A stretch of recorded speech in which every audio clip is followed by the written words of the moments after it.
Good morning. So I had a viewer comment on this video that I did on this Ross Black Demon 61 engine. Gave me the idea of how I could fixture this engine so that I could sit here and try to grind these screw heads out. And he just said basically put it on an engine mount and then backwards and then clamp it into the vise, which is exactly what I did, because it's interesting because one of the engines that came in that box that this came in had a two-piece engine mount. So I'm like, well, I'm not going to bother putting the whole thing on a mount.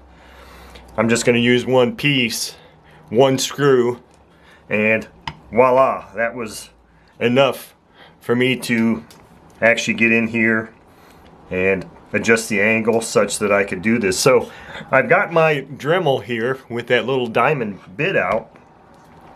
And if you look really closely, you can see that I've already got two of these screws cleaned out to the point where they can be removed. Now, that's not to say I'm going to be able to reuse these screws, and I don't think I would ever even attempt to, because I'm getting them cleaned out enough just to be able to remove them. But since this is a made in the USA engine, I have a feeling that this will be fine to, it'll be easy enough to find replacement screws, because if you, and these are the stock screws. They're just panhead screws, or flathead screws, I mean.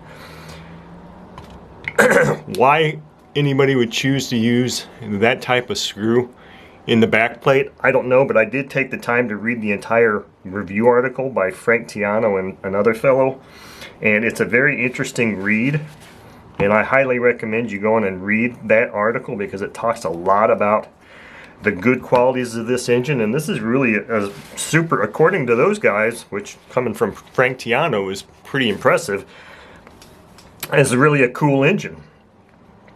And I also was reading that the connecting rod has Timken bearings in it, which I believe are just a brand of roller bearings at the base of the connecting rod. Now the question is, do I really need to be doing all of this when I've got it turning over?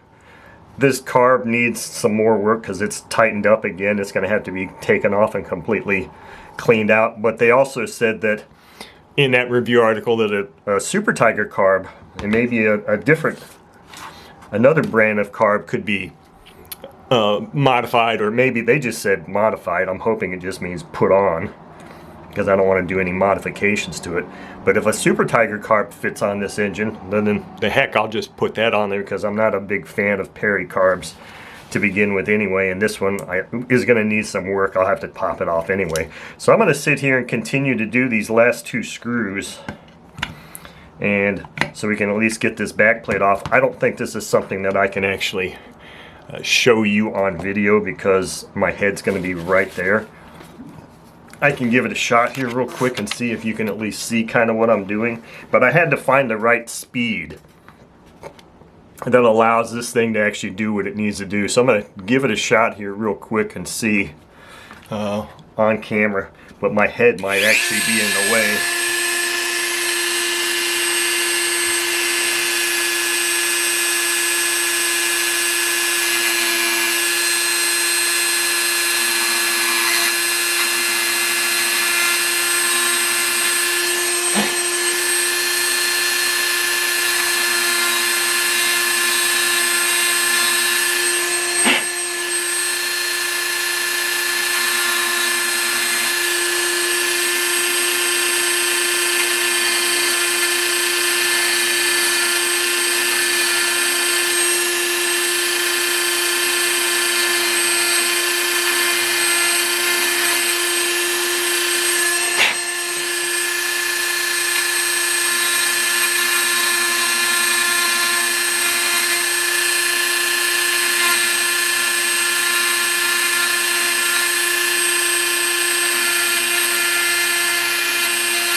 See if I've got that one clean out enough to at least get it loosened here.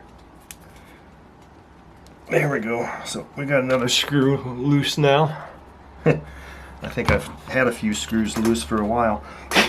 So since it's JB Weld, I have to sit there and keep, I don't have a little vacuum cleaner. So I just kind of keep blowing that stuff because you can see it really grinding it up. And this little diamond tipped bit is really awesome for doing this. So let me see if I can just finish this up real quick.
Okay, so I think I've got this one cleaned out enough now too. Okay, there we go. Look at that.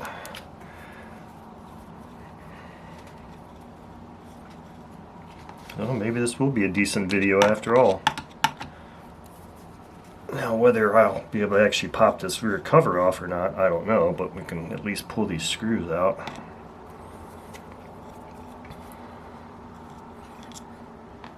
Maybe I don't want to take the rear cover off.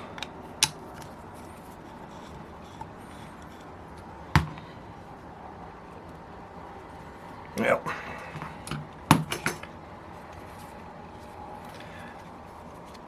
Because then I'm going to not have a gasket. Look at this. I see some swirling in there.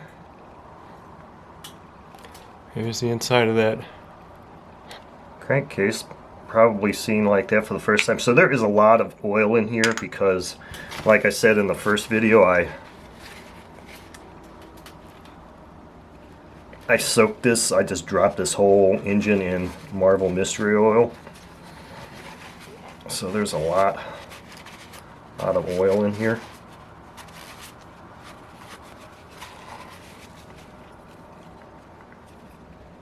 Doesn't look like that has a gasket.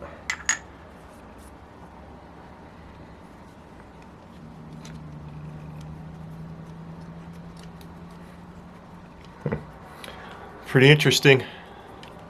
Sorry, I was kind of sitting there looking in there. Let me try and wipe this thing off a little bit here real quick and make sure.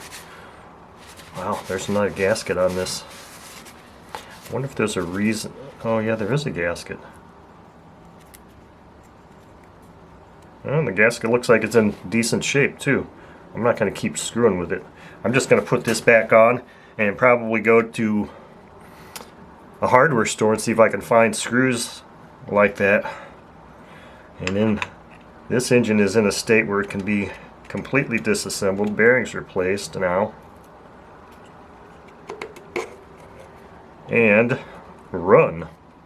So the next thing is going to be for me just to pop this carb off and see if I can see if I have on hand a replacement carb that'll fit that.